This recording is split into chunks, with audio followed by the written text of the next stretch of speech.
Guys, tukol, malaking trabaho to. Contactor may tama dahil sa bladder tank nila. Yan ang problema dito. Pag nagkakaroon ng problema yung bladder tank, nagkakaroon din ng problema dito sa control. Pag natagalan, dapat huwag patagalin pagkakaroon ng problema sa bladder tank. Kaya ngayon, ito, dalawang motor.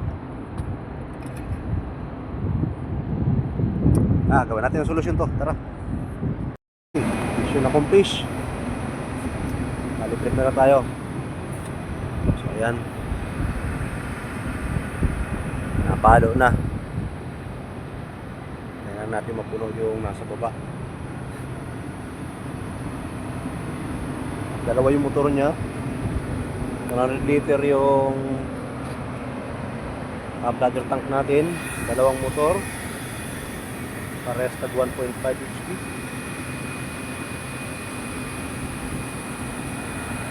Ayan, observe nyo na konti. Mission accomplished na naman. Goods na naman. Set up. Water pump. Pressure tank. Pressure tank. Naglagay tayo ng pressure dito kasi nung nakaraan walang pressure. Ngayon, ayos na.